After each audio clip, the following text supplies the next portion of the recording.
पुराणानाम् आलयं करुणालयं नमामि भगवत्पादं शङ्करं लोकशङ्करं शङ्करं शङ्कराचार्यं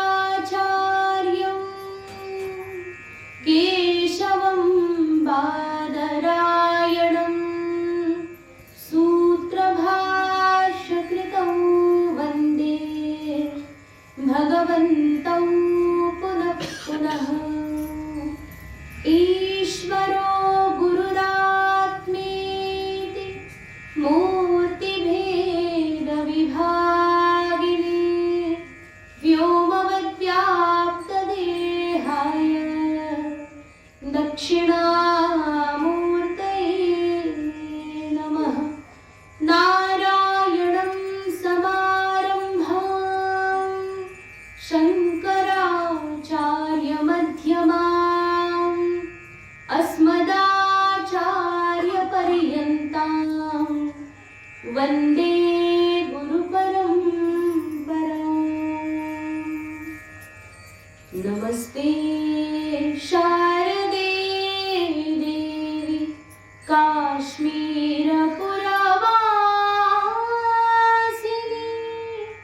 त्वामहं प्रार्थये नित्यं विद्यादानं च देहि मे। ब्रह्मस्वरूपा परमा ज्योतिरूपा सनातनी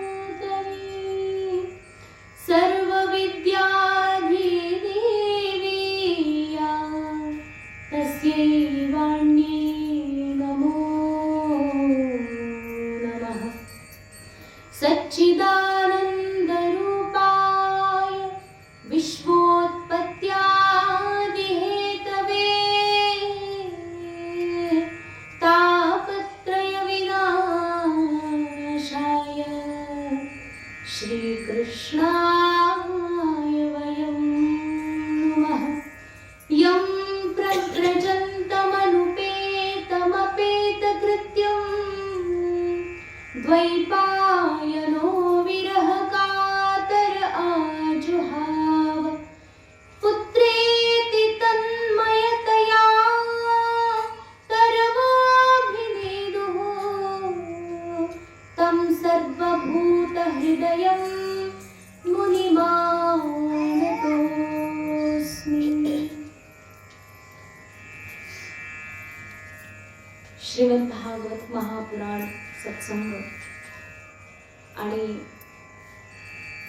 कालच्या सत्संगामध्ये आपण सर्वांनी श्रवण केलं होतं। श्रीमद भागवत जे महात्म्य आता सध्या आपण श्रवण करतोय त्यामध्ये गोकर्ण महाराज आपल्या पित्याला अत्यंत सुंदर असा उपदेश करतात। गोकर्ण महाराजांनी आपल्या पित्याला दुःखी पाहिलं। पित्याच्या दुःखाची जी अनावर असलेली गोष्ट आहे ती जेव्हा त्यांनी पाहिली तेव्हा आपल्या पित्याला त्यांनी आता सदुपदेश दिलेला आहे। कारण संपूर्ण दुःखापासून तारून नेण्याचा एकमेव अद्वितीय असा मार्ग आहे तो म्हणजे केवळ आणि केवळ परमात्म्याची शरणागती। भगवत शरण जाणं हाच एकमात्र उपाय आहे। अशा प्रकारे त्या ठिकाणी संपूर्ण संसाराला त्या ठिकाणी काय जाणायचे असार देहे स्थिमांस रुधिरे विमतीं त्यजत्वम। हे पिताश्री या देहावर असलेलं जे महत्व आहे अहंता आहे याला त्याग करून जाया सुतादिषु सदा ममतां विमुंच आदि आदि उपदेश करून त्या ठिकाणी गोकर्ण महाराज खूप सुंदर प्रकारे सांगतायत। वनाला जायचंय सांगितलं, मग वनामध्ये जाऊन काय करायचं तर काय करायचं याचा उपदेश देत असताना या ठिकाणी पुढे आता गोकर्ण महाराज सांगतायत। ते म्हणाले काय, धर्मं भजस्व सततं त्यज लोक धर्मान् सेवस्व साधु पुरुषान् जहि काम तृष्णाम् अन्यस्य दोष गुण चिंतनमाश मुक्त्वा सेवा कथारसमहो नितरां पिबत्वम्। की हे पिताश्री धर्मं भजस्व त्यज लोक धर्मान. काय म्हटले? धर्माचं भजन करा म्हणजे काय? धर्म पालन करा. अधर्म पालन करणं म्हणजे काय आहे? या ठिकाणी आपल्याला धर्म आणि अधर्म हा पहिला प्रश्न असला पाहिजे. धर्म म्हणजे काय? धारेति इति धर्म.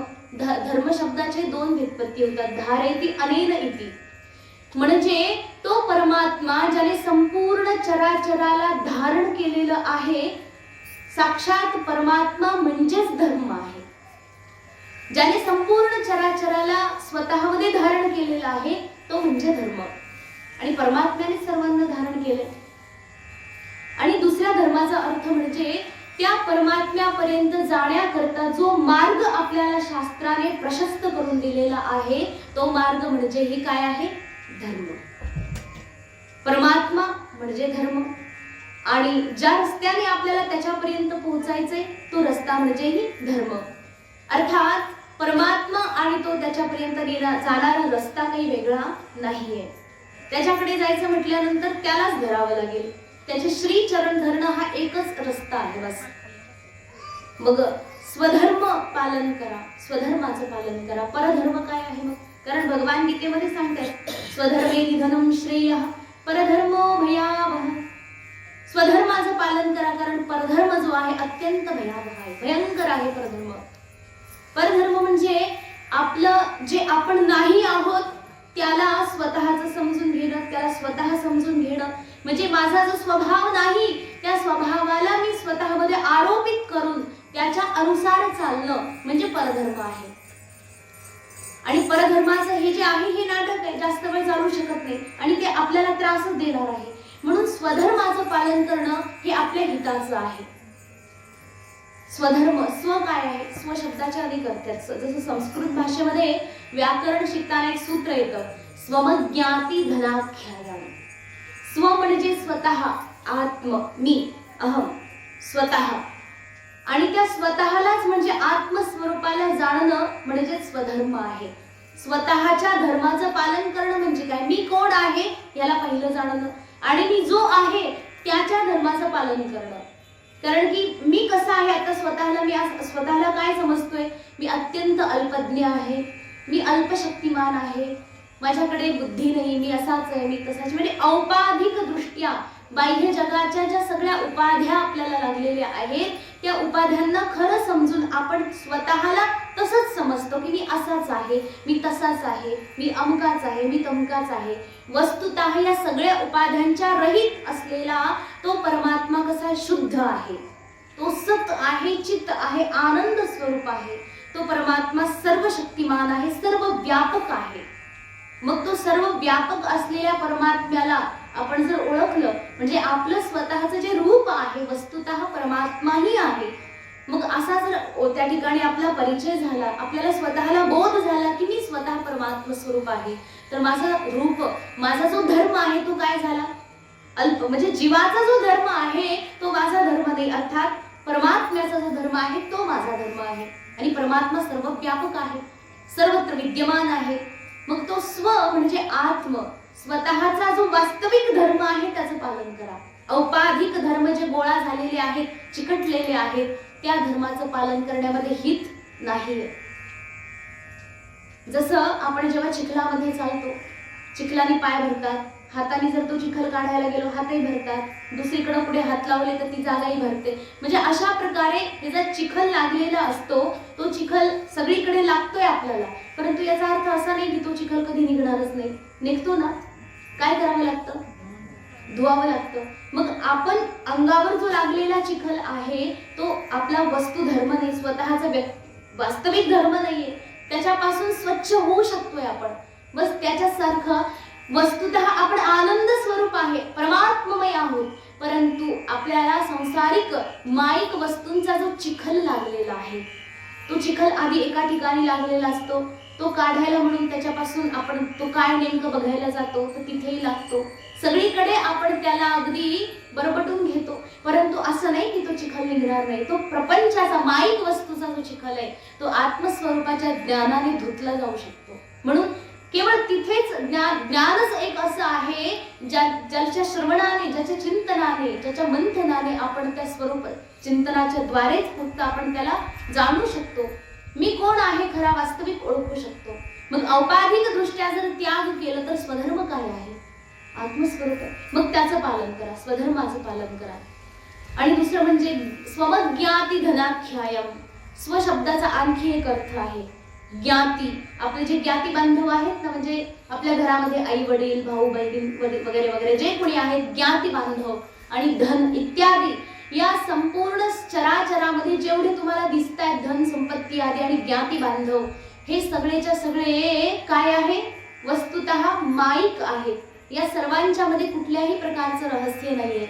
जो आनंद आपण तिथे शोधतोय वस्तुतः तो आनंद नसून दुःखाचं एक कारण आहे. एही संस्पर्शजा भोगा दुःखयोनय एवते आद्यंतवंत कौंतेय नतेषु रमते बुधः. म्हणून पित्याला उपदेश करत असताना गोकर्ण महाराज सांगतात की तुम्ही स्वधर्माचं पालन करा, धर्मम भजस्व, परधर्माचा त्याग करा. कारण की परधर्म कसा आहे? दुःखाचं देण आहे त्याच्यामध्ये. हे संस्पर्शाचे जे भोग आहेत या संसारामध्ये मिळणारे जे काही भोग आहेत ते कसे आहेत? आद्यंतवंत आहेत. म्हणजे त्याचा आदिही आहे आणि त्याचा शेवट पण आहे. म्हणजे तो भोग आपल्याला मिळतोय तेव्हा त्याची सुरुवात आहे म्हणायचं, परंतु तो भोग नेहमी राहत नाही, त्याचा शेवट नक्कीच आहे, आद्यंतवंत आहे. आणि हे येणारे आणि जाणारे आहेत. या संसारामध्ये जेवढे जीव आपल्याला दिसत आहेत, समस्त संसार हा कसा आहे? येणारा आणि जाणारा आहे. मग असा गमनशील असलेला हा जो संसार आहे याच्यामध्ये काहीही रहस्य नाहीये. याला ओळखा. आणि अशा प्रकारे ओळखून ते महापुरुष आहेत जे रमत नाही. नतेषु रमते बुधः. असे संत महात्मे रमत नाही कारण ते स्वधर्माचं पालन करतात. म्हणून स्वधर्म पालन करा, धर्मम भजस्व. आत्मचिंतन करून केवळ या सर्व समस्त संसारामध्ये असलेल्या परधर्मांचा त्याग करा. म्हणून धर्मम भजस्व. त्यानंतर म्हणतात त्यज लोकधर्मा. लोकधर्माचा त्याग करा. लोकधर्म म्हणजे काय? आपण समजू लोकधर्म म्हणजे कुलाचार, अमका आचार, तमका आचार. कुठे गेलं की म्हणजे घरामध्ये जे काही चालतं ते, लोकांमध्ये गेल्यानंतर उठायचं, बसायचं, बोलायचं जे ज्ञान आहे, देणं घेणं जे, त्याला आपण काय म्हणू? लोकधर्म. परंतु याला लोकधर्म म्हटलं जात नाही. शास्त्रीय भाषेमध्ये लोकधर्म म्हणजे या लोकामध्ये नसून तर परलोकाची जी चिंता आहे, परलोक माझा चांगला मिळावा, मला स्वर्ग मिळावा, मला चांगल्या ठिकाणी स्थान मिळावं मेल्यानंतर, त्या लोकाची चिंताही नसावी माणसाला. मी मेल्यानंतर मला स्वर्ग मिळावा अशा प्रकारची अपेक्षा ठेवून जर तुम्ही कर्म करत असाल तर ते सगळे काम्य कर्म आहेत. आणि काम्य कर्माला पूर्णतः त्यागच केलं पाहिजे. काम्ये मतिस्त्यज्यता. काम्य कर्माचा त्याग करा. जेही कर्म आहेत निष्काम भावनेने करा, निस्पृह राहून करा. काम्य कर्माचा त्याग करायचा म्हणजे जे कर्म करून आपल्याला काहीतरी फळ मिळेल असं निश्चित आहे आपल्याला, आणि त्या फळाची अपेक्षा मनामध्ये धरून सतत त्या अपेक्षेची त्या चिंतन करत करत ते कर्म करत राहणं म्हणजेच काम्य कर्म आहे. मग मला स्वर्ग पाहिजे. मग स्वर्ग पाहिजे असेल तर शास्त्र काय सांगते? अग्निहोत्रम जुहोती स्वर्ग कामः. अग्निहोत्र करा, चातुर्मास याग करा, दर्श पौर्णमास याग करा, आदी आदीचे विधान सांगितले शास्त्राने. मग मला जे फळ पाहिजे त्या फळाच्या दृष्टीने मला हे काम केलं पाहिजे.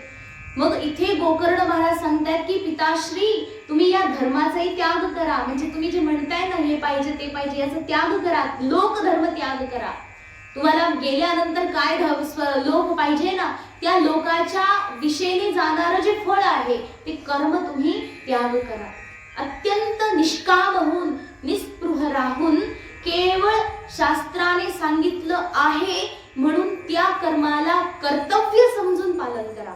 हे माझं कर्तव्य आहे, बस शास्त्राची आज्ञा आहे. आणि हेही कसं केल्यानंतर याचं मला काही फळ मिळावं अशी कदापि अपेक्षा न ठेवता हे सगळं काही केवळ परमात्म्याच्या श्री चरणावर समर्पित बुद्धीने कर्म करा. आणि समर्पित बुद्धीने कर्म केले तर त्या कर्माच्या फळाची अपेक्षा राहत नाही. म्हणजे पहिलीच तुटली ती अपेक्षा. आणि जर अपेक्षा भंग झाली तर माणसाला मिळतं ते म्हणजे दुःख. आणि ते दुःखापासूनही आता हा वाचला, कारण अपेक्षाच नव्हती तर भंग व्हायची कुठून. आणि जर समजा ती अपेक्षा पूर्ण झाली तर त्या पूर्ण झालेल्या अपेक्षेच्या पोटी लोभ जन्माला येतो. बरं का? असं म्हणू आपण की अरे दिवसभर कष्ट केल्यानंतर मला एवढे पैसे मिळालेले आहेत. जर मी दररोज कष्ट केले म्हणजे त्या ठिकाणी अपेक्षा लागली म्हणून संध्याकाळी तुम्हाला तुमच्या कर्माचं फळ मिळालं. फळ मिळाल्यानंतर तुम्ही आता विचार करतात की असेच कष्ट जर मी रोज केले, अखंड करतच राहिलो तर काय होईल, मला ते आणखी जास्तीत जास्त मिळत राहील. म्हणजे हा झाला लोभ. जर अपेक्षा पूर्ण नसती झाली तर काय झालं असतं, अपेक्षा भंग झाल्याचं दुःख झालं असतं. म्हणजे सगळीकडून जर विचार केला तर एकंदरीत दुःख आहे. मिळालं तरीही दुःख, नाही मिळालं तरीही दुःख. मिळालं म्हणून लोभ वाढतो आणि लोभ अशी एक गोष्ट आहे माणसाला झोप येऊ देत नाही, माणसाला चैन बसू देत नाही, आनंदपूर्वक जगू देत नाही, सुखाने राहू देत नाही. कारण की लोभ काय म्हणतो, अरे तू असं कसं काय शांत राहिला, एवढ्यात कशी समाधान झालं तुझं, आणखी नाही का असं करत करत त्या माणसाला पूर्णपणे विचलित करून टाकतो. म्हणून लोभही काही कामाचा नाही. आणि अपेक्षा भंग झाली म्हणून त्याचं दुःख अगदी वेगळंच आहे, त्याच्यापासूनही माणूस तप्त होतो. म्हणून शास्त्र स्पष्ट सांगतात की निरपेक्ष भाव ठेवून केवळ कर्तव्य बुद्धीने कर्म करत राहा. आणि ते कर्मही कसं, सदा सर्वदा भगवान परमात्म्याच्या चरणावर समर्पित ठेवा, समर्पितपणे कर्म करा.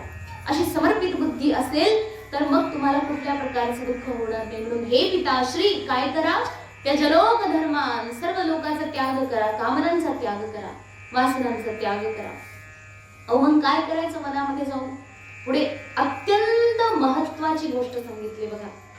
ही सगळ्याच्या सगळ्या लोकांच्या मध्ये अनुकरणात आली पाहिजे. काहीतरी प्रतिशत सांगितले काय, सेवस्व साधू पुरुषां, साधू पुरुषांची सेवा करा, संत महात्म्यांची सेवा करा. सेवा कशी करायची हो बघा, सेवा एक शब्द असा एकटाच नसतो. शास्त्रामध्ये ना बऱ्यापैकी आपण ऐकलं असेल, सेवा शुश्रूषा करा, सेवा शुश्रूषा करा म्हणतो ना, सेवा शुश्रूषा. तर शुश्रूषा हा जो शब्द आहे सेवा शब्दासोबत जोडलेला असतो. पण शुश्रूषा शब्दाचा अर्थ माहिती आहे का, शुश्रूषा म्हणजे ऐका, सेवा करायचं म्हणजे का, म्हणजे एक असे महात्मे होते, त्या महात्म्यांच्या जवळ एक भक्त गेला आणि त्या भक्ताच्या सोबत आणखी एक महात्मे होते. तर ते महात्मे तिथे गेले, महात्म्यांना भेटले. आता हे महात्मे काय म्हटले, आम्हाला निघावं लागेल, आपली भेटगाठ झाली, बरं झालं, बरं वाटलं. परंतु हे काय म्हटले, तुम्ही आज आमच्याकडे एवढ्या वर्षांनी आलात, जरा थांबा, 1-2 दिवस सत्संग करू. कारण संत महात्मे एकत्र भेटले की सत्संग करतात, दुसऱ्या काही फालतू गप्पा त्यांच्यात नसतात. तेव्हा हे महात्मे म्हटले की तुम्ही थांबा, सत्संग करूयात. हे म्हटले थांबता येणार नाही. हे म्हटले तुम्हाला कोणता प्रपंच आहे, तिकडे जाऊन काय करणार आहे, इथे जो सत्संग करायचा आहे तिथे पण तोच करणार आहे, मग तिकडच्या ऐवजी इथेच करूयात आपण. हे महात्मे म्हटले ते सगळं खरं, परंतु माझ्यासोबत जे भक्त लोक आलेले आहेत ते थांबणार नाही. होतं ना असं, संत महात्मे जरी थांबत असे, भक्त लोक नाही आम्हाला काम आहे, आम्हाला घरी जायचंय, आम्हाला हे आम्हाला ते, म्हणजे आमचे एवढे सगळे काम आहेत, ते सगळे सोडून आम्ही इथे नाही राहू शकत. तेव्हा ते जे महात्मे होते त्या आश्रमामधले, ते त्या भक्त लोकांना समोर आणलं आणि बसवलं. म्हणे तुम्ही तुमच्या यांना काय म्हणता, तेवढे आम्ही गुरु मानतो यांना. अच्छा, गुरु मानता ना, मग त्यांचं ऐकता का? केवळ मानायचं नसतं, मानायचं, त्यांची मानता का, त्यांना मानता हे ठीक आहे, पण त्यांची जी सांगितलेली गोष्ट आहे त्याला मानता का, हे फार महत्वाचं आहे. तुम्ही त्या व्यक्तीला किती मानताय त्याच्यापेक्षा त्याचं सांगणं किती मानताय याला जास्त महत्व आहे. कारण की त्या व्यक्तीला तुम्ही मानावं, कितीही माना, तुमच्या घरी बोलवा, पाद्यपूजा करा, तुम्ही साष्टांग दंडवत घाला, परंतु त्यांनी जो शब्द तुम्हाला दिलेला आहे, ज्या शब्दाची आज्ञा तुम्हाला मिळालेली आहे, जर ते तुम्ही पालन करत नसाल तर तुम्ही त्यांना किती मानताय त्याच्याशी काही घेणं देणं नाही, त्याच्यावर काही फरक पडत नाही. मग अर्थात एकच होतो, जर तुम्ही त्यांची आज्ञा पाळत नाही याचा अर्थ असा होतो की तुम्ही त्यांनाच मानत नाहीये. कारण की त्या व्यक्तीचं महत्व किती आपल्या जीवनामध्ये हे अत्यंत महत्वाचं आहे. म्हणून साधू पुरुषांचे भजस्व जे म्हटले ना, सेवस्व, सेवा करायची ना संत महापुरुषांची, तर तुम्ही तिथे जाऊन त्यांचं किती काय सेवा करताय, किती साफसफाई करताय, किंवा किती त्यांना धन आदी देऊन सेवा करताय, किंवा अनेक प्रकारे तुम्ही सेवा करू शकता. परंतु त्या सेवेपेक्षा त्यांच्या वचनाला तुम्ही मंत्रवत जर पालन करत असाल तर ती सगळ्यात मोठी सेवा आहे, सर्वात मोठी सेवा. ते जर म्हणाले आता हे करायचे, हा ठीक, ही साधना करायची, हा ठीक, तुम्ही म्हणाले हा गुरुजी ठीक, म्हणजे प्रत्येक ठिकाणी कुठल्याही प्रकारचं काही ऑब्जेक्शन नाही. जसं मांजरीचं पिलू आहे, मांजर जेव्हा आपल्या पिलांना उत्पन्न करते ती काय करते, कुठल्या तरी एखाद्या घराच्या कोपऱ्यामध्ये एखाद्या अडचणीमध्ये त्या बाळांना जन्माला घालते आणि ते बाळ वाढायच्या आधीच ती काय करते, दररोज एक एक कोपरा दुसरं तिसरं घर बदलत असते. मग घर बदलताना काय करते ती, त्या पिलाला असं तोंडामध्ये पकडते आणि असं पकडते की ते लागणारही नाही त्याला आणि ते सुटणारही नाही, म्हणजे इतकं अगदी व्यवस्थितपणे पकडते. पण आणि एवढ्या वेळा परत काय करायची गरज आहे, एकदा ठीक आहे, एकदा जागा बदलली, पण ती दररोजच 2-3 वेळा जागा बदलते. एवढं असताना ते मांजरीचं पिलू म्हणतं का की आई किती निर्दयी आहे तू, तुला दया येत नाही का, मला तू अशा प्रकारे पकडून इथून तिथे तिथून तिथे तिथून घेऊन जाते, हे अशा प्रकारचं हे सगळं काय, असं ते पिलू म्हणतं का. त्याच्याकडे काही तक्रार आहे का, नाही ना, काही तक्रार करत नाही ते. बस संत महापुरुषांच्या जवळ जेव्हा आपण जातो ना, त्यांच्या जवळ कसल्याच प्रकारची तक्रार करायची नाही. ते काय सांगतायत, कसं सांगतायत, बस ते ऐकायचं आणि ते आपल्याला काय सांगतात हेच ऐकायचं. ते दुसऱ्याला काय सांगतायत आणि त्याने काय केलं, तुम्हाला काय करायचंय, तुम्हाला काय घेणं देणं आहे. कारण की संत महात्म्यांच्या जवळ आपण जेव्हा जातो, जाताना एक बुद्धी असते, खरंच आहे हे, की आपण जाऊ आश्रमामध्ये जाऊ, भजन करू, पूजन करू, सत्संग करू, जपतप करू, साधना करू, सेवा करू, आदी आदी अनेक विचार येतात मनामध्ये जेव्हा आपण आश्रमात जातो. हे सगळे विचार असतात. पण तिथे गेल्यानंतर बघा, ह्या विचारांना आपोआप परिवर्तन होतं. ते कसं, कारण आपले जे गुरु आहेत ते एक महात्मे तत्वज्ञानी आहेत, आत्मस्वरूप चिंतन करणारे आहेत, ते महापुरुष आहेत. पण त्यांच्या अवतीभोवती असणारे सगळे आपल्यासारखेच येडे आहेत ना, बरोबर की नाही. संत महात्मे ते आपले गुरु एक महान आहेत, तत्विक महात्मे आहेत, पण त्यांच्या आसपास राहणारे सगळे लोक त्यांच्यासारखेच असतील असं नाहीये. असू शकतात, परंतु त्यांच्यासारखे असतीलच असं नाहीये. मग त्यांची संगती जर आपल्याला थोडीशी लागली, ती संगती मित्रतेची असो अथवा शत्रुताची, मग त्या संगतीच्या माध्यमातून आपण घरून जे विचार घेऊन आश्रमामध्ये जातोय, एखाद्या मठ मंदिरामध्ये जातोय, गेल्यानंतर तिथलं सगळं काही आपल्याला बदलून टाकते. मग त्या ठिकाणी इतरत्र पाहायचं नाहीये, कुठल्याही प्रकारचं पाहायचं नाही. सेवस्व त्यालाच म्हटलेलं आहे, सदा सर्वदा त्यांचं भजन करत राहायचं. म्हणजेच संत महात्म्यांनी आपल्याला जी आज्ञा दिलेली आहे, बस ते आपल्या समोर दिसतंय, याच्या पलीकडे आपल्याला काही घेणं देणं नाही. जग काय म्हणेल काय नाही म्हणेल, या सगळ्या गोष्टींच्या पलीकडे जाऊन तो साधक, तो सेवा करील, तो शिष्य त्या ठिकाणी जर सद्गुरूंच्या आज्ञेमध्ये राहिला तरच त्याचं खरं कल्याण आहे. म्हणून सेवस्व साधू पुरुषान, संत महात्म्यांची संगती करा. कारण की आपल्या भक्तीची पहिली पायरी हीच आहे. जेव्हा भगवान श्रीराम सांगतात शबरी मैयाला, काय म्हणतात, शबरी माता जेव्हा सांगते की प्रभू मला आता उपदेश काही करा, तर उपदेश करताना 9 भक्ती त्या ठिकाणी भगवान श्रीरामचंद्र सांगतात. आणि त्या 9 भक्तीमध्ये सगळ्यात पहिली भक्ती सांगितली. काय ते म्हणतात, सगळ्यात पहिली सत्संगती. प्रथम भगती संतन कर संगा, प्रथम भक्ती संतांच्या संगतीमध्ये राहा, हीच तुमची पहिली भक्ती आहे. संतांची संगती करणं हीच पहिली भक्ती आहे. व संतांच्या संगतीमध्ये असं काय आहे, मग ते सांगितलेलं आहे. संत महात्मे जे आहेत, पारस परस बहुत अंतरो जान, यह सोना लोहा करे, यह करे आप समान.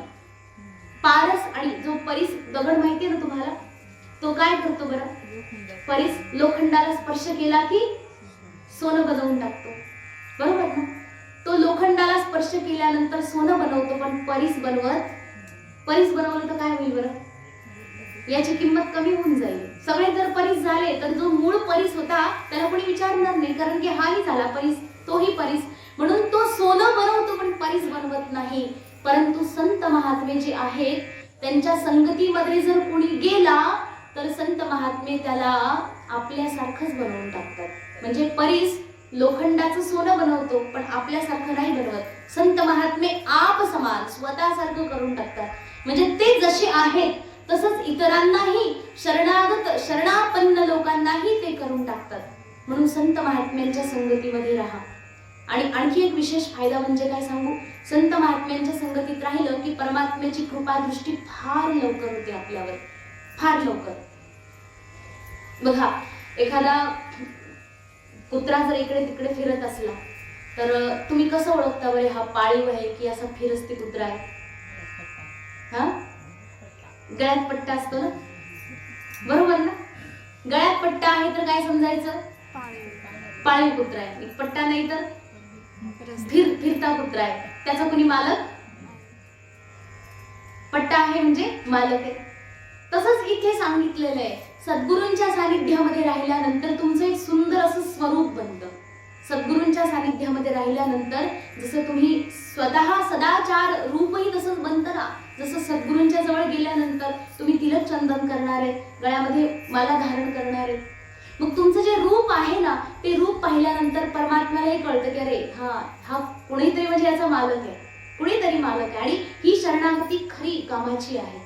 परमात्म्याची कृपादृष्टी तिथूनच आपल्याला पहिल्यांदा सुरुवात होते.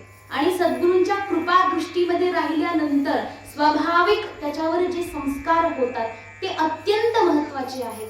पाहत पाहतच शिकून जातं. असं नाही की प्रत्येक गोष्ट शिकवावी लागते. प्रत्येक गोष्ट शिकवावं लागत नाही. आपल्याला कोणी शिकवलं होतं बरं? मराठी बोलायला पण कोणी शिकवलंय? हे खरं तर आपण ऐकून ऐकून शिकलोय, पाहून पाहून सगळ्या गोष्टी आपण शिकलोय. शिकायचं असतं हे तर फार नंतर कळलं. शिकण्याची जी बुद्धी क्षमता असते ती बालपणात नसते. त्या ठिकाणी ते पाहून सगळं शिकून घेतात, परंतु कुणी शिकवायचं आणि मग आपण शिकायचं ही गोष्ट फार नंतर सुरू होते. पाहूनच बहुधा सगळ्या गोष्टी आपल्या अंगामध्ये येत असतात, जे काही संस्कार आहेत. तसं संत महात्म्यांच्या संगतीमध्ये राहिलं तर ते सगळेच्या सगळे संस्कार आपल्यामध्ये चांगले चांगले आपोआप उतरतात. फक्त पाहून पाहून, पाहता पाहताच ते सगळे चांगले गुण आपल्यामध्ये येतात. म्हणून संत महात्म्यांची जी संगती आहे अत्यंत मोलाची, अत्यंत महत्वाची आहे. ती संगती अवश्य केली पाहिजे आणि समर्पित भाव असला पाहिजे. मग तिथे संगती, संतांच्या ठिकाणी समर्पितता असेल आणि त्याच्यामध्ये जर आपल्यात जर काही दोष दिसला तरी परमात्मा क्षमा करतात. कारण तो जो दोष आहे तो वस्तुतः आपला नाही असं त्यांना कळून जातं. जसं एखादा लहान लहान बाळ आहे, 3 वर्षाचं 4-5 वर्षाचं बाळ आहे, ज्याच्या हातामध्ये स्वतंत्रता नाही, त्याला काही कळतच नाही. कधी कुठे चिखलात लोळला, कुठे मातीत लोळला, आंघोळ केली नाही केली, कपडे मळाले फाटले. पण जर समजा एखादी बाई समोरून आली किंवा कुणी जरी आलं आणि त्याला विचारलं, रे बाळा ते असे काय कपडे येतात, तुझ्या आईने तुला नीट आंघोळ घातली नाही का? तुझ्या आईने तुला व्यवस्थित कपडे घातले नाही का? त्या ठिकाणी जर विचार करा, तेच बाळ जर 18-20 वर्षाचं असेल तर काय म्हणणार तुम्ही त्याला? त्याच्या अंगावर जर मळके कपडे आहेत, त्याने जर आंघोळ केलेली आहे, त्याला आपण असं म्हणणार का तुझ्या आईने तुला आंघोळ घातली नाही का? म्हणतो नाही ना. का? कारण आता तो स्वतःमध्ये समर्थवान आहे, सामर्थ्य आहे त्याच्याकडे की तो स्वतः सगळं करू शकतो, तो तितका समजदार आहे. परंतु तो लहान बाळ, तो आईशिवाय राहू शकत नाही. आईच्या प्रती जे समर्पित भाव आहे त्याचा, त्यातून दुसरा काय म्हणतो की तुझ्या आईने तुला हे केलं नाही का, तुझ्या आईने तुला आंघोळ घातली नाही का? बस त्याच्याच सारखं जर आपण संत महापुरुषांच्या श्री चरणावर अनन्य भावाने समर्पित आहोत तर आपल्यामध्ये जर काही दोष दिसला तर तिथे असं नाही विचारलं जात की तुझा दोष आहे हा. संत महात्म्यांच्या जवळ तू राहिला, त्यांनी तुला हे नाही शिकवलं का? तुझ्या गुरुजींनी तुला हे नाही सांगितलं का? असं तिथे विचारलं जातं. का? कारण की तिथे आपलं म्हणून काही राहत नाही. संत महात्म्यांच्या प्रती समर्पित असेल तर त्या ठिकाणी सर्वस्व कल्याणच कल्याण होऊन जाईल. म्हणून म्हटले की जे काही आपला दोष असेल तोही क्षमा होऊन, क्षमाशील परमात्मा क्षमा करून देतात. म्हणून सेवस्व साधू पुरुषान जय काम तृष्णान, सर्व कामनांना सर्व तृष्णांना त्याग करा. संत महापुरुषांच्या संगतीमध्ये राहिल्यानंतर आपोआपच ते होऊन जाईल. तिथे राहिल्यानंतर निरंतर सत्संग आहे, भगवत भजन आहे, आप्त चिंतन आहे, महापुरुषांचं दर्शन आहे, सानिध्य लाभ आहे. त्या सगळ्याच्या जवळ आपण जर राहिलो तर आपल्यामध्ये असलेल्या अनंत कामना ज्या आहेत, अनंत तृष्णा आहेत, पिपासा आहेत, म्हणजे मला हे पाहिजे, ही इच्छा पूर्ण झाल्यानंतर बस असं नाही होत की बस माझ्या सगळ्या इच्छा संपल्या. नाही होत ना असं. ह्युमन वॉन्ट्स आर अनलिमिटेड सांगितले. माणसाच्या ज्या इच्छा आहेत त्या अनगिनत आहेत, त्याचं काही लिमिट नाहीये. मग अशा ज्या इच्छा आहेत, एक झाली की दुसरी लगेच सुरू होते, दुसरी संपली की तिसरी सुरू होते. या सगळ्या इच्छांना संयमित करा, कंट्रोल करा. त्यानंतर काय होईल? संत महापुरुषांच्या संगतीचा खरा परिणाम तुमच्यावर होईल. आणि असं जर म्हटलं ना तरी चालेल, संत महात्म्यांच्या संगतीत राहिल्यानंतर आपोआप कामनांवर आपण विजय मिळवू शकतो. म्हणून जही सेवस्व साधू पुरुषान जही काम तृष्णान. आणखी एक गोष्ट सांगितली जशी आत्ताच सांगितलं होतं की इतरांकडे पाहायचं नाही, हेच या ठिकाणी गोकर्ण महाराज आपल्या पित्याला सांगतात. अन्यस्य दोष गुणचिंतनम आश मुक्त्वा. आश म्हणजे तत्काळ, लगेच तुम्ही मुक्त व्हा. कशापासून? इतरांचे दोष अथवा गुण याचं कधी चिंतन करू नका, कधीच नाही. इतर कोणाचं काय फार दोष आहे म्हणून त्याचं अगदी लावत बसायचं गाणं, अजिबात नाही. त्याच्यामध्ये जर काही चांगला गुणही आहे ना, तरीही त्याचं काही मनामध्ये फार चिंतन करायचं नाही. हा, अगदी व्यवहार आहे म्हणून एखाद्या माणसाचं समोरून एक दोन शब्दामध्ये कौतुक तुम्हाला करावं लागेल, तेही गरजेचं असेल तर त्या ठिकाणी एखाद्या व्यक्तीची गरजेपेक्षा केली गेलेली त्याची स्तुती सुद्धा, त्याची प्रशंसा सुद्धा त्याची निंदा आहे. जर त्या ठिकाणी अगदी गरजेपेक्षा जास्त आहे, त्याच्यामध्ये थोडके मोजके गुण आहेत, तुम्ही तेवढ्या पुरतं त्याचं कौतुक करा. पण त्याच्यापेक्षा जास्त बोलत असाल तर वस्तुतः त्याची ती प्रशंसा नाहीये, त्याची निंदा आहे. पण त्यात पण तो जर फुगून जात असेल तर तो महामूर्ख आहे. त्याला कळून जायला पाहिजे ना, हा माणूस, याला माहित आहे की मी एवढा दुर्गुणी आहे, याला माहित आहे, तरी पण तो माझी प्रशंसा करतोय. याचा अर्थ काय? हा खोटं बोलतोय. आणि हे यालाही माहित आहे, तरी हा फुगून जातोय. काय अर्थ आहे अशा प्रशंसेचा? हा स्वभाव सरळ सरळ याचा अर्थ होतो की समोरचा माणूस माझी इज्जत काढतोय उलट. मग असं सांगितले, जर व्यवहार असेल तर ठीक आहे, थोडक्यात तुम्ही उरकून घ्या व्यवहार, परंतु मनामध्ये अन्यस्य गुण चिंतनच करायचं नाही. एखाद्या माणसाच्या दोषाचं तर सोडाच हो, त्याच्या गुणाचं सुद्धा चिंतन करायचं नाही. आणि आपण तर दुसऱ्याचे गुण सोडा, दोष पाहत असतो. त्याने त्यात तो कधी चुकेल याचीच वाट बघत असतो. तो चुकला की बस मी त्याच्यावर आता कटाक्ष करणार, अशा प्रकारे मनात म्हणजे तेवढ्याच कामाकरता असतात की काही कळत नाही. म्हणून इतरांचा दोष कधीच पाहायचा नाही, गुणही पाहायचा नाही. आणि जर ते पाहिल्याशिवाय तुम्हाला जमत नाही ना, तर इतरांकडे पाहायचंच नाही. आपल्याला आपल्या सद्गुरूंनी जी आज्ञा दिलेली आहे त्या आज्ञेमध्ये निरंतर राहायचं. जी सेवा आपल्याला दिलेली आहे ती सेवा करत राहायची, अत्यंत निस्पृह निष्काम भावाने करत राहायची. मग इतरांच्या ठिकाणी दोष नाही द्यायचा की ह्याच्यामुळे ते होत नाही, त्याच्यामुळे ते होत नाही. वस्तुतः जर त्याच्यामुळे ते तुमची साधना होत नसेल तर तुम्हीच फार मोठे बालक आहात तुमच्या साधनेचे. कारण की शास्त्र स्वतः सांगतंय की कुणीही कोणाच्या कर्माच्या फळाचं दान देत नाहीये तुम्हाला. जे तुम्ही भोगता आहात आता ते तुमचे स्वतःचेच कर्म आहेत. कुणी कोणाच्या कर्माचं फळ तुम्हाला देऊ शकत नाही. जे तुम्ही भोगताय ते तुमचेच काहीतरी कधीचे कर्म आहेत. आणि या सर्व कर्मांमधून आपला उद्धारही आपणच करू शकतो. आत्म उद्धरेदात्मनात्मानम नात्मानमवसादयेत आत्मैव ह्यात्मनो बंधुरात्मैव रिपुरात्मवत. भगवान सांगतात की आपला उद्धार आपणच करायचा आहे. आपुलाची आपण करा सोडवत आहे ना, संसारी बंधन तोडावे की आपलाच आपण उद्धार करायचा आहे. आत्मनात्मानं जानतः. सद्गुरू आपल्याला कृपा करतील, मार्गदर्शन करतील, आपल्याला नेहमी आपला पथा जो आहे तो दाखवून देतील, प्रदर्शन करतील. परंतु आपल्याला आत्मस्वरूपाचं चिंतन आपल्याला करावं लागेल ना. एखाद्या शिक्षकाने कितीही शिकवलं पण त्या समोरच्या विद्यार्थ्यांनी जर कधी अभ्यास केलाच नाही, तो कधी वही पुस्तक घेऊन बसलाच नाही, तर त्या शिक्षकाचा काही दोष आहे का? नाही ना. मग परिश्रम त्याला स्वतःला करायचे.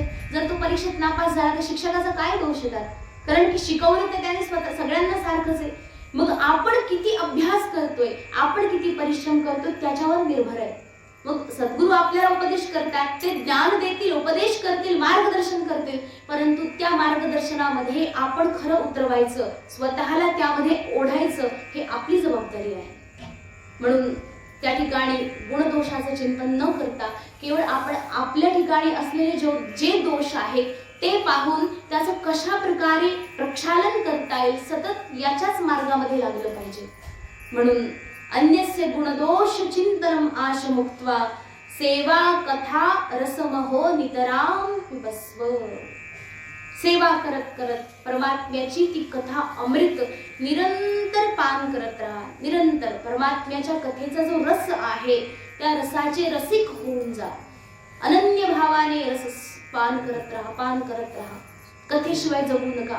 कारण की सत्संगाशिवाय जगणं फार विचित्र जगणं, त्याला जीवनच म्हणता येणार. ज्या व्यक्तीच्या जीवनामध्ये सत्संग नाही, कधी सदाचाराच्या 4 गोष्टी कानावर पडत नाहीत, त्या व्यक्तीचं जीवन निरर्थक आहे. काय उपयोग आहे पशुवत जीवन जगण्यामध्ये? काय आनंद आहे? जसं जनावरं जगतायत तसं जर आपण जगत असू तर आपल्यामध्ये आणि जनावरांमध्ये काहीही फरक नाहीये. जर त्याच व्यक्तीच्या कानामध्ये सत्संग पडत असेल तर त्या व्यक्तीचं जीवन खरोखर कृतार्थ आहे, धन्य आहे. मग सत्संगामध्ये बसूनही तो व्यक्ती आता कितीपर्यंत त्या सत्संगाला आपल्या आत उतरवतोय हेही फार महत्वाचं आहे. नाहीतर इकडून टाकायचं आणि इकडून अगदी भुरकड सोडून द्यायचं. कसं नळी फुंकिले सोनारे इकडून तिकडे गेले वारे, असं नकोय व्हायला आपल्या जीवनामध्ये. इथे इथे फुंकायचंच काम चाललंय ना. कर्णमंत्र देतात सद्गुरू, आपल्याला कर्णमंत्र देतायत ना. कर्णमंत्र असा नाही की कानातच दिला पाहिजे. कर्णमंत्र कशा करताय? आपण एखाद्याच्या कानात जाऊन आरोळी देतो. झोपलेला असेल तो माणूस तर त्याला कानाजवळ जाऊन जोर जोरात आवाज दिला तर काय होईल? तो धाडकीनं उठून उभा राहील. त्याचं कारण असे कर्णमंत्र त्याला म्हणतात की तो जागा व्हावा. झोपलेला जो जीव आहे आतमधला त्याला जागा करण्याकरता कानात मंत्र द्यायचा, म्हणजे उपदेश द्यायचा आहे. हे सत्संग जो आहे, हे शास्त्र जे आहे, कर्णमंत्र आहे, कानामध्ये सांगायचं आहे. मग हे जे शास्त्र आहे जर आपल्या कानावर पडलं नाही तर वस्तुतः आपलं जे काही ज्ञान आहे, आपलं स्वतःचं जे चिंतन आहे ते आपण करू शकणार नाही. म्हणून असं घ्यायचं आणि इकडून सोडून नाही द्यायचं, त्याला आतमध्ये ठेवायचं. ठेवल्यानंतर बस त्याला विसरूनही जायचं नाही. कारण आपण जसं ग्रंथ घरी आणतो आणि धूळ खात पडतो घरामध्ये, जर एखादं कधी पान उलटून बघितलं तर कळेल ना त्या ग्रंथाची काय महिमा आहे खरी. नाही तर नुसतंच हा हा आमच्या घरी आहे ना ज्ञानेश्वर, आहे ना, आहे आमच्याकडे गाथा आहे, हो आमच्याकडे भागवत आहे, हो तुमच्याकडे सगळं आहे, पण तुम्ही कधी उघडता का त्याला? कधी तुम्ही त्याला एक पान वाचता का? ते वाचल्यानंतर कधी त्याचं चिंतन करतायत का? याला फार महत्व आहे. नुसतंच असून उपयोग नाही, त्याचा वापरही झाला पाहिजे. म्हणून ते जे ज्ञान आहे, कारण शास्त्र जे आहे, विद्या जी काही आपण प्राशन करतो त्याचं जर चिंतन झालं नाही तर शास्त्राने स्वतः सांगितलेलं अजीर्णे भोजनम यथा, विद्या जी आहे ना ती अजीर्ण भोजनासारखी आहे जर तुम्ही चिंतन केलं नाही तर. जसं एखाद्या गाईनं घास खाल्ला खाल्ला खाल्ला आणि तिनं रवंथ केलाच नाही, काय होतं बरं मग? तुम्हाला माहिती, सगळे शेतकरी माणसं आहेत. हा, रवंथ केला नाही, गाईने घास खातच राहिली, काय होईल? फुगून जाईल, आजारी पडेल, पोट फुगेल आणि मग शेवटी डॉक्टरला बोलवावं लागेल. आणि जर नाहीच उपाय झाला तर ऑपरेशन करून ते बाहेरही काढावं लागेल. काय सांगता येते? याचा अर्थ काय होतं? रवंथ करणं अत्यंत अनिवार्य आहे. बस तसंच इथे आपण रोज बसून जो सत्संग श्रवण करतोय हा आपला आहार आहे, आपण खातोय समजायचं. पण ते खाल्ल्यानंतर जर आतमध्ये त्याचं चिंतन केलं नाही, रवंथ म्हणजे काय त्याला परत बाहेर आणायचं ना. गाय काय करते? पोटातलंच बाहेर आणते, त्याला चावते आणि परत पोटात घालते. तसंच या सत्संगाला आपल्याला इथे ऐकायचंय, मनामध्ये त्याला परत बाहेर आणून त्याचं चिंतन करायचंय. त्याच्या रहस्याला काय सांगितलं होतं, ती काय गोष्ट आहे, ती काय गोष्ट आहे, याला चिंतन करत करत करत परत त्याला आपल्या हृदयामध्ये स्थापित करायचंय. तर काय होईल? त्या सत्संगाचा खरा लाभ होईल. नाहीतर नुसतं जर ऐकलं तर फुगून बसणार, फुगून. बरोबर आहे? सत्संगाचा मग दुष्परिणाम सुद्धा आहे जर त्याचं चिंतन केलं नाही तर. मग ते जे चिंतन आहे, आत्ममंथन आहे, ते केलं पाहिजे, आवश्यक आहे. म्हणून अजीर्ण भोजन, जसं पोटामध्ये खाल्लेलं अन्न जर आपल्याला नाही पचलं तर पोट बिघडून जाईल, तशा प्रकारे शास्त्र श्रवण केल्यानंतर जर त्याला चिंतन केलं नाही तर आपलं हृदय जे आहे ते स्वच्छ होण्याऐवजी आणखी जास्त दूषित होऊन जाईल. मग त्याचं चिंतन नक्कीच केलं पाहिजे आणि त्याचा लाभ अनन्यसाधारण आहे. त्याचा लाभ अनन्यसाधारण तो आपल्या स्वतःलाच कळून जाईल. जर इथे चिंतन केल्यानंतर घरी जाऊन जर तुम्ही झोपायच्या आधी कधी 10-15 मिनिटं, 10 मिनिटं फार नाही, 10 मिनिटं जरी रोजचे चिंतन केलं नाही याच्यावरच तर तरी खूप मोठा लाभ होईल. बस चिंतन करता करता झोपी जायचं. हे चिंतन आपल्याला दुसऱ्या दिवशी सकाळी पण आठवणार. असं करत करत दिवसभर आपला चिंतनामध्ये थोडा तरी वेळ निघत जाईल. असं करत करत हा अभ्यास बनेल आणि शेवटी एक दिवस असा येईल की सतत चिंतनामध्ये राहील. आणि हाच आहे सत्संगाचा परिणाम आणि हीच आहे तुमची भक्तिनिष्ठा. आणि जसं काल सांगितलं होतं भवभक्तिनिष्ठा, हीच आहे भक्तिनिष्ठा. सतत सतत अभ्यास करत राहणं, निष्ठायुक्त होऊन अभ्यास करत राहणं. अशा प्रकारे हे पिताश्री तुम्ही सगळं सोडा, ह्या सगळ्याला सोडा आणि काय करा? आपण आत्मचिंतनाला लागा. सगळं काही त्याग करून आता तुम्ही वनाला जा आणि संत महापुरुषांची संगती करून बस त्यांच्या सानिध्यात राहून सेवा परायण राहा. अशा प्रकारे आत्मदेव अत्यंत प्रसन्न झाले. पिता प्रसन्न झाले पुत्राचा उपदेश ऐकून आणि आता म्हटले ठीक आहे, मी आता वनाला जातो असं म्हणून त्या ठिकाणी आत्मदेव जे आहेत ते वनाला निघून गेले. गोकर्ण महाराज तीर्थयात्रेला निघून गेले. आता घरामध्ये राहिलं कोण? धुंधुली आणि तिचा मुलगा धुंदुकारी. एक दिवस असं झालं, घरामध्ये रात्रीची वेळ होती. धुंदुकारी एकदा नशा करून आला आणि आईला पैसे मागायला लागला. आई पैसे दे, धन दे, धन दे. आई म्हणते अरे बाळा कुठून काय आणून देऊ, काही शिल्लक नाहीये. तर तो अगदी नशेमध्ये पागल झालेला तो धुंदुकारी आईच्या पाठीमागे तिला मारायला धावला. ती आई पळते, पुढे पुढे पळते. अगदी अंधार होता, काळोख होता. त्या काळोखामध्ये तिला विहीर दिसली नाही आणि त्या पळता पळता विहिरीत पडली आणि ती जागीच निघून गेली. आता ती कोणत्या देवाला गेली, कोणत्या घरी गेली असेल ते तिलाच माहिती, कारण तिने आयुष्यभर सत्कर्म केले नव्हते, दुष्कर्मच केले होते. त्याच्यामुळे तिला कोणतं लोक मिळणार आहे. आता घरामध्ये धुंदुकारी एकटा राहिला. आता त्याला अगदी मोकळीक मिळाली. काय वाटेल ते मनाला, कसंही तो मनवानीच करत होता, परंतु आता मात्र घरीच तो सगळं करायला लागला. आतापर्यंत बाहेर जाऊन करत होता, आता घरी करायला लागला. मग अनेक वेश्यांना त्याने एकत्र घरामध्ये आणलं. 5, 6, 7 अशा सगळ्या वेश्या, कामिनी स्त्रिया त्या सगळ्या घरी त्याने आणल्या आणि त्यांच्या सगळ्या इच्छांना पूर्ण करू लागला. त्या स्त्रिया म्हणायच्या आम्हाला दागिने पाहिजे, आम्हाला अलंकार पाहिजे. हा म्हटला कुठून आणू? त्या म्हटल्या तुझा प्रश्न आहे, कुठूनही आण, आम्हाला लागतंय. म्हणजे ठीक आहे. मग त्या स्त्रियांच्या सर्व इच्छा तृप्त करण्याकरता धुंदुकारी घरातून बाहेर पडायचा. जिथे जे काही धन त्याला दिसेल चोरी मारी डकैती करून तो घेऊन यायचा घरी. स्त्रियांना तो देत राहायचा. असं करत करत अनेक दिवस गेले. एक दिवस नाही तर रोजचा हा त्याचा धंदा होता. जिथेही जाईल धन संपत्ती लुटून आणायची. त्या सगळ्या त्या महिला ज्या होत्या सगळ्या वेश्या त्या म्हटले की अरे हा माणूस तर रोजच नादी लागलेला आहे चोरी करण्याच्या. आणि चोरी करता करता आता माहिती आहे एवढी चोरी केल्यानंतर कधीतरी पकडला जाणार की नाही, कारण राजा आहे, राजाचे शिपाई सगळीकडे फिरत असतात. त्यातल्या एखाद्याने जर ह्याला पाहिलं आणि घरी येऊन जर चोरी पकडली तर काय होईल, याला घेऊन जातील, याला दंड देतील आणि शिवाय घरामध्ये जेवढं काही चोरीचा माल लपलेला आहे तो घेऊन निघून जातील. म्हणजे आता असं होईल, म्हणजे तो तर गेलाच गेला आणि सोबत असलेलं धनही गेलं. मग निदान धन तरी वाचलं पाहिजे आपल्याला, असं म्हणून त्या ज्या स्त्रिया होत्या, शास्त्र स्पष्ट सांगून देते, ज्या अत्यंत गोड बोलणाऱ्या ज्या महिला आहेत, अशा प्रकारे गोड बोलतात परंतु आतून त्यांचं त्या ठिकाणी खूप मोठं षडयंत्र चाललेलं असतं. खूप मोठं दुष्कर्म करत करत त्या समोरच्या व्यक्तीसोबत अत्यंत कपटी छद्म वेश धारण करून आचरण करत असतात. त्यांच्यावर एका बुद्धिमान पुरुषाने कधीही विश्वास ठेवू नये. कधी बुद्धिमान माणसाने विश्वास नाही ठेवायचा अशा लोकांवर, ज्यांचं छद्म आचरण आहे.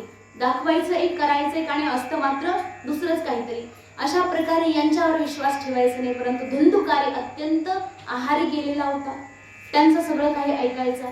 मग या सगळ्यांनी विचार केला की जर राजाने याला दंड दिला राजाच्या ऐवजी आपणच जर दंड देऊन टाकला तर चांगलं होईल.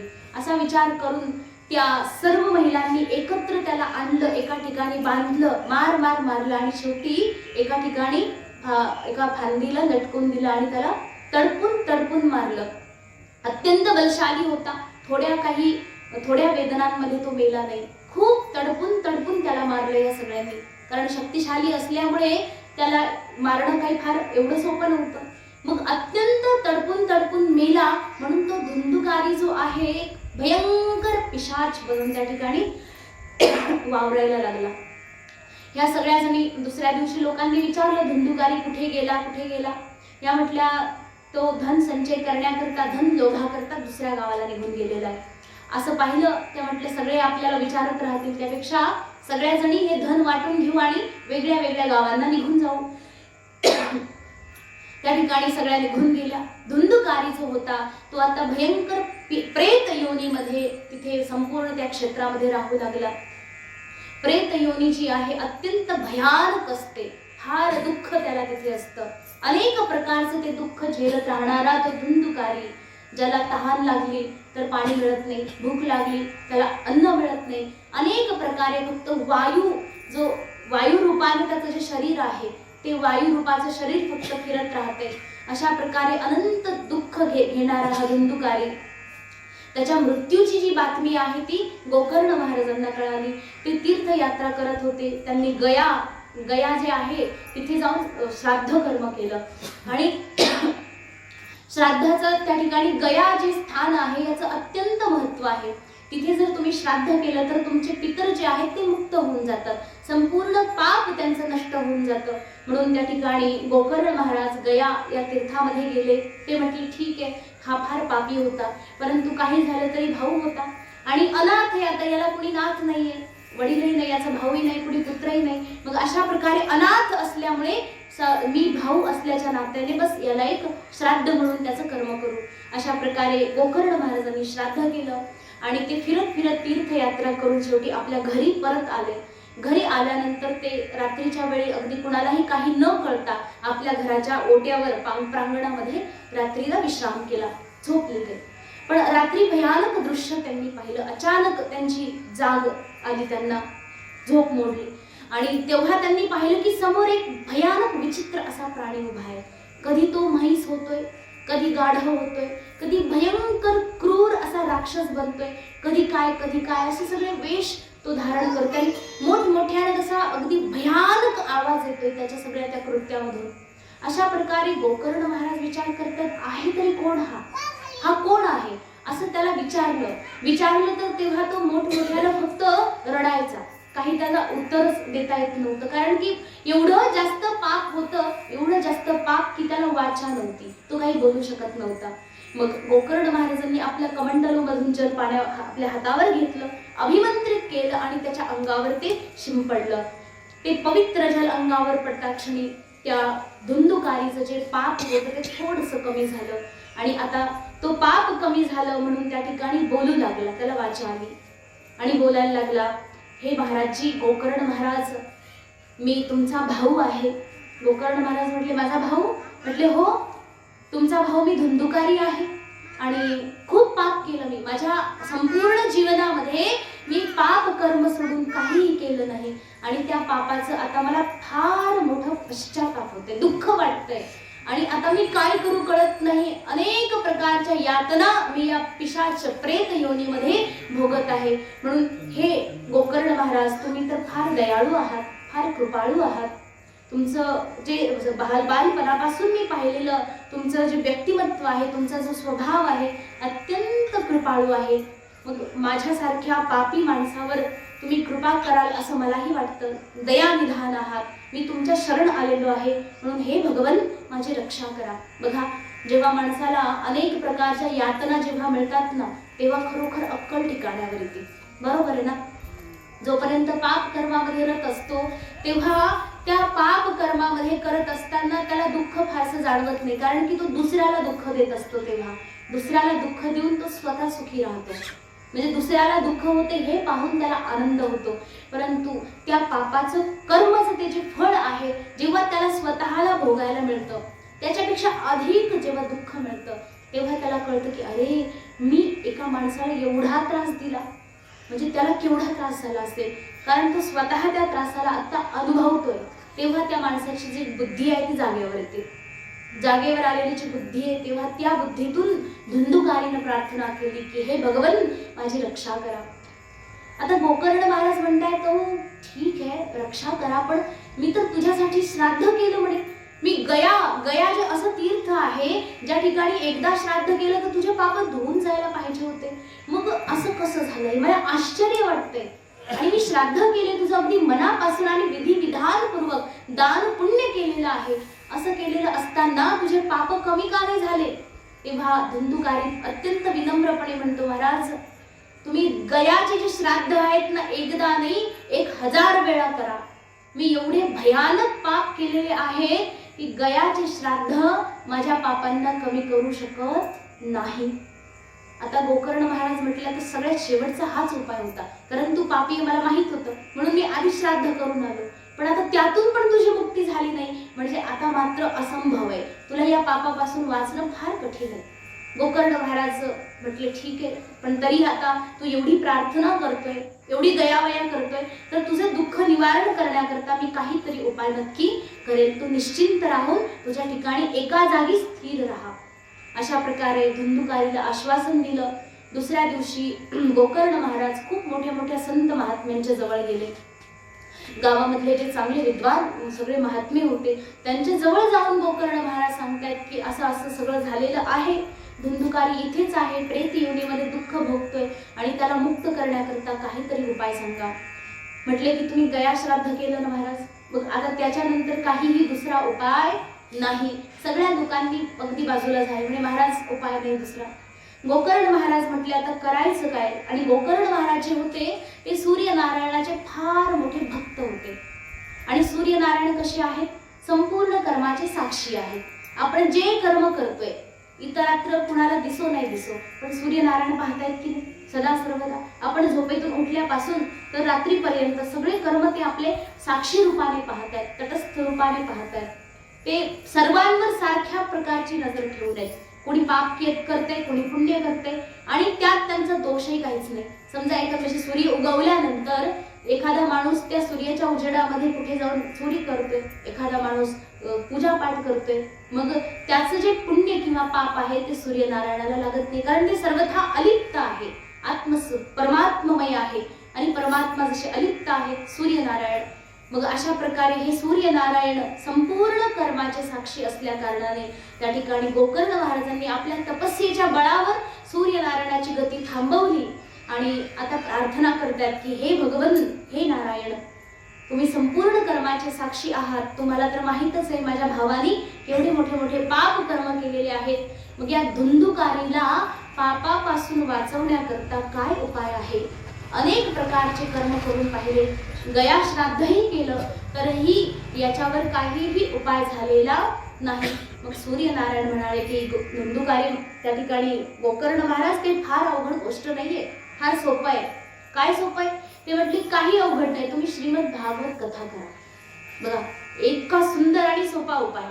तुम्ही कुठलेही पाप करून या, श्रीमद भागवत गंगेमध्ये स्नान करा एकदा, बस पाप मुक्त व्हा. मग याचा अर्थ असा नाहीये की तिकडे जाऊन पाप करायचं, इथे येऊन बसायचं, आपलं पाप गेलं, परत जाऊन पाप करायचं आणि इथे येऊन बसायचं, मग तर आणखी जास्त पाप वाढेल. एकदा पाप केलं, पश्चाताप झाल्यानंतर ते पाप करायचं नाही, पण झालेल्या पापाची जी मुक्ती आहे ती मात्र इथे नक्कीच होईल, यात काही संशय नाही. अशा प्रकारे सूर्यनारायण म्हटले की भागवत कथा करा. मग त्या ठिकाणी गोकर्ण महाराजांनी श्रीमद भागवत कथेचं आयोजन केलं. कथेचं आयोजन झालं आणि ते स्वतः या श्रीमद भागवत कथेचे वक्ते या ठिकाणी झालेले आहेत. संपूर्ण चराचरामध्ये ही बातमी पसरली.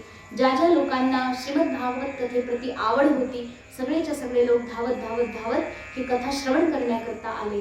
सगळ्या लोकांना ही बातमी कळली. अगदी देवता लोकांनाही कळालं की ही श्रीमद भागवत कथा इथे होते. तेही वेश बदलून या ठिकाणी आले, कारण पूर्वी शुकदेव महाराजांनी त्यांना पळून लावलं होतं, त्यांना भागवत कथा मिळाली नव्हती. मग इथे आता गुपचूप ते वेश बदलून आले आणि श्रीमद भागवत कथेच्या ज्ञानाचं आस्वादन घेऊ लागले. सगळेच लोक अगदी आनंदमय भक्तिमय वातावरणामध्ये श्रीमद भागवत कथा सूर्य उदयापासून तर सूर्यास्तापर्यंत चालू होती. श्रीमद भागवत कथेचा हा नियम आहे की सूर्य उदय झाला की कथा सुरू, सूर्य अस्त झाला की कथा विश्राम. रात्रीच्या वेळी कथा करणं निषिद्ध आहे, परंतु आपल्या सोयीनुसार आता तेही चालतंय आपलं. बघा आपल्या सोयीसाठी बरं का, सूर्यास्ताच्या आधी तुम्ही लोक सगळे येऊ शकता का? येऊ शकत नाही ना, साधा प्रश्न आहे. सूर्यास्ताच्या आधी येऊ शकत नाही, म्हणून सूर्यास्ताच्या नंतर का होईना पण या. त्यातही जर आपण येत नाही मग आपलंच फार अवघड आहे. मग त्यातही जर आपण येत नाही मग कठीण आहे. मग याच्यापेक्षा आणखी जास्त सोपं काय करायचं तुम्हाला? सगळं काय तुमच्या हातात आहे, तोंडात आहे, तुम्ही जर खात नाही तर मग उपयोग नाही. मग संत महात्मे याच करतात, तर सतत धडपड करत असतात. पण गोकर्ण महाराज ते कथा सूर्य उदयापासून तर अस्तापर्यंत बस मध्य काळामध्ये थोडीशी घडी 2 घडी विश्रांती देतात. एखाद्याला जर कुणाला बाहेर जायचं असेल, कुणाला जलपान करायचं असेल, आहार घ्यायचा असेल, तर त्या सगळ्या नियमांना अनुसरून त्या ठिकाणी जर जो कोणी राहत असेल तर त्याकरता बस थोडीशी सुट्टी मध्ये मिळायची. आणि पहिल्या दिवशी जेव्हा कथा संपन्न झाली त्याच्या पूर्वीची एक घटना, तर त्या ठिकाणी ज्याच्या करता ही कथा चाललेली होती तो धुंदुकारी कथा सुरू व्हायच्या आधी आला. गोकर्ण महाराजांनी पाहिलं की हा आलेला आहे. कथा आता सुरू करायची, परंतु तो वायू शरीर होतं ना, त्याचं हवेसारखं शरीर आहे, आणि मग ते शरीर एका जागी स्थिर राहणार नाही, हवा आली की ते उडून दुसरीकडे निघून जाईल. मग ही कथा कशी ऐकायची त्याने? मग त्याने विचार केला की ही कथा ऐकण्याकरता मला एक संयुक्त असं स्थान शोधावं लागेल. सुंदर असं स्थान त्याला मिळालं. त्याने पाहिलं की एका ठिकाणी एक बांबू उभा केलेला आहे. त्या बांबूमध्ये 7 प्रकारच्या गाठी आहेत. 7 गाठी, बांबूमध्ये गाठी असतात ना, तर त्या बांबूला 7 गाठी होत्या. मग त्या बांबूच्या खालच्या छिद्रामधून तो धुंदुकारी, तो प्रेत त्या ठिकाणी जाऊन ते बसलं. आणि पहिल्या दिवशी कथा संपन्न झाली. सगळ्या लोकांना आश्चर्य झालं की ते जे बांबू होता, त्या बांबूच्या जे खालचं जे पहिली गाठ होती ती अगदी कडकड कडकड आवाज करत फाटून गेली. पहिली गाठ फुटून गेली. त्या ठिकाणी दुसऱ्या दिवशी कथा झाली. दुसऱ्या दिवशीची कथा संपन्न झाल्यानंतर दुसरी गाठ फुटून गेली. तिसऱ्या दिवशी तिसरी गाठ फुटली. चौथ्या दिवशी चौथी, 5वी, 6वी असं करत 7व्या दिवशी 7वी आणि शेवटची ती गाठ फुटली. साप्ताहिक जी कथा आहे ती संपूर्ण संपन्न झाल्यानंतर त्या बांबू मधून 7ही गाठी फुटल्यानंतर ते जे प्रेत होतं ते असं अत्यंत दिव्य पुरुष होऊन त्या ठिकाणी उभं राहिलं. अत्यंत सुंदर देवताच जणू.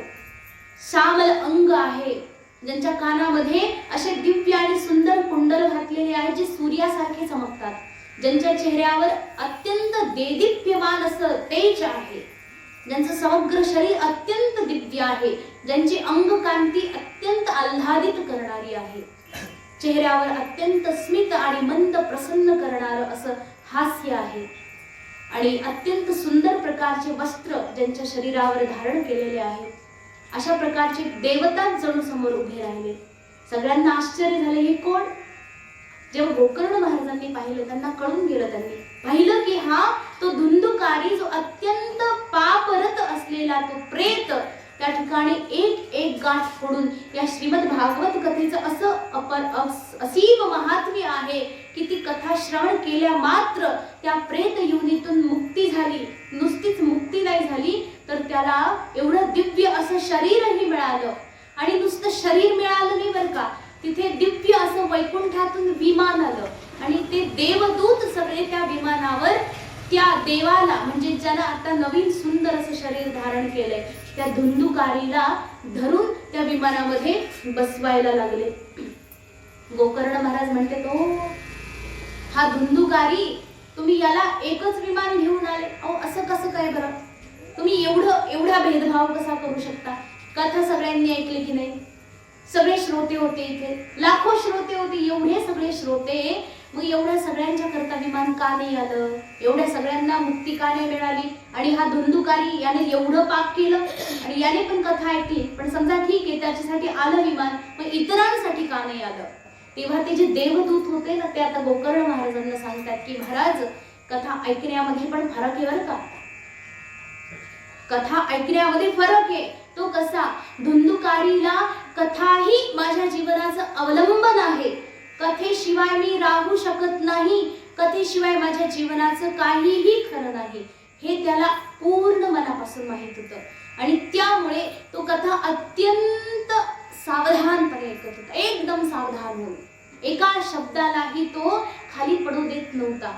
प्रत्येक शब्द त्याच्या सरळ अंतःकरणापर्यंत जाऊन पोहोचत होते आणि त्या सगळ्या शब्दांना तो आत्मस्वरूप, म्हणजे मनामध्ये चिंतन करत होता, सदा सर्वदा चिंतन करत होता. आणि तो जसा त्या बांबूमध्ये घुसला ना पहिल्या दिवशी, तो बाहेर नाही निघलेला. बघा, सगळे लोक कथा ऐकायची, वा छान वाटते, वा वा वाटते, मस्त वाटते म्हणून येतात, ऐकतात, परंतु त्यांना कथाही जीवनाचं अवलंबन आहे याची जाणीव नव्हती. जसं एखाद्या माणसाला तुम्ही समोर आणा आणि मोठी पाण्याची टाकी भरलेली आहे, त्या पाण्याच्या टाकीमध्ये त्याची मान पकडून त्याला पाण्यामध्ये बुडवा, काय होईल त्याचं? त्याला म्हटलं तू 2 मिनिट, बस 2 मिनिट या पाण्यामध्ये राहा, तुला 10 करोड रुपये देतो. किती? 10 करोड रुपये तुला देतो, फक्त 2 मिनिट या पाण्यात राहा. तो काय म्हणेल?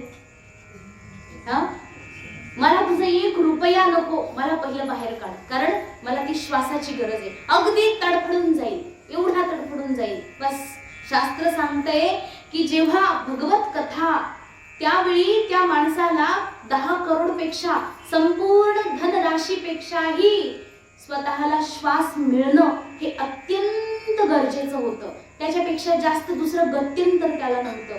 त्या श्वासाचं किती जास्त मूल्य आहे बघा. सगळं फिकं आहे त्याच्या पुढे. त्या श्वासाच्या मूल्याला तो समजतोय तिथे. बस त्या ज्या दिवशी ज्या माणसाला कथेचं मूल्य आपल्या जीवनामध्ये त्याच्या सारखं पटेल ना, त्याच्यापेक्षा जास्त मूल्य आपल्या जीवनात दुसरं कशालाच उरणार नाही, त्या दिवशी खरोखर तुमच्यासाठीही ही कथा ऐकल्यानंतर विमान येईल. असं त्या ठिकाणी देवदूत कुणाला सांगतायत? गोकर्ण महाराजांना.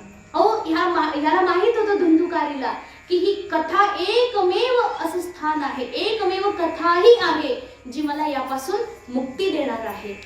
या प्रेत योनीतून मला मुक्ती मिळेल हे धुंदुकारीला माहित होतं. परंतु त्याने इतकं तल्लीनतेनं त्या कथेला श्रवण केलं की साक्षात वैकुंठामध्ये त्याला भगवान परमात्म्याच्या चरणाजवळ कायमचं स्थान मिळालं. सायुज्य मुक्ती मिळाली परमेश्वरानं, त्यांना कृपा अशी झाली. हे आहे श्रीमद भागवत कथेचं महात्म्य.